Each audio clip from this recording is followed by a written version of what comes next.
Hello, I'm Penelope Hill, and this is an extract from Working Weekend. Marcus Holland, who's an award-winning author of both horror and fantasy novels, is guest of honour at CoffinCon 7. Having managed to catch both his initial train and the connecting service in Birmingham, he's arrived at the station close to the hotel where the convention is due to take place. Once over the bridge and through the gate, he found himself looking at two rather impressive sights.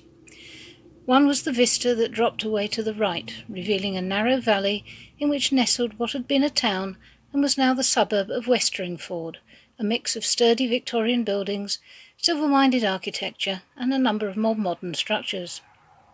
Behind it, the sprawl of the city lay in a hazy mass, with the factories and industry of Bourneville dominating the horizon. To the left stretched the long curve of a weathered wall, over which hung hints of trees and the suggestion of gardens, and, piercing the wall with determined grandeur, was an over-ornamented entranceway, complete with wrought-iron gates, turreted gatehouses on either side, and massive, furiously decorated gateposts.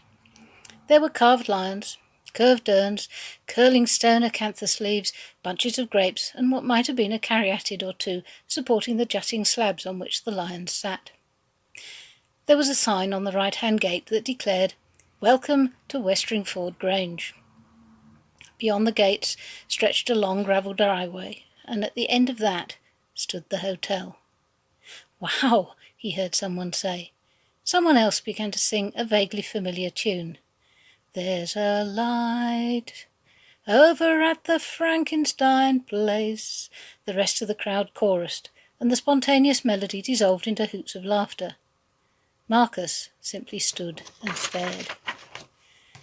The photos the committee had sent him hadn't done it justice.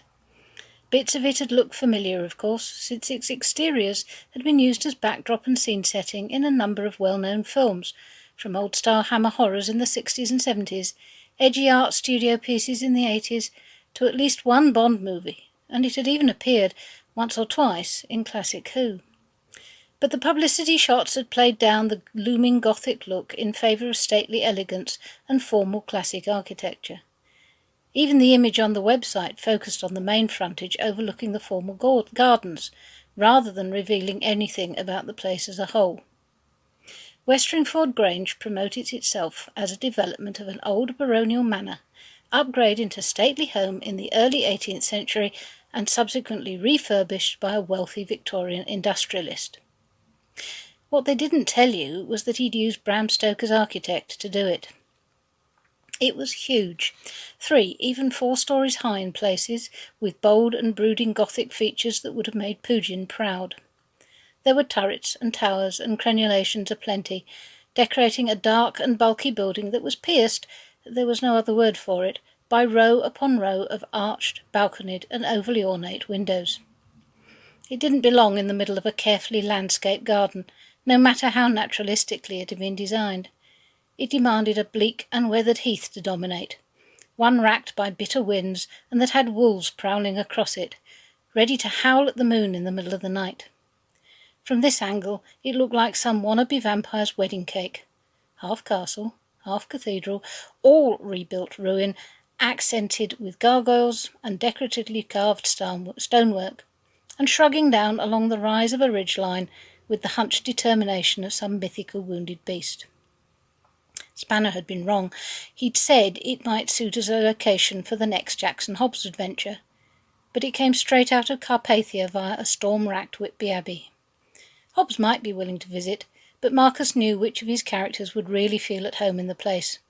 He could almost see Faulkner Nettlestone stalking up the drive, his broad-brimmed hat pulled low against the wind, and his travelling cloak flapping around his ankles, while Mannerheim, his loyal valet, struggled valiantly with their cases behind him, muttering appeals for protection to the Virgin Mary with every step. He, of course, lacked the benefit of a personal manservant.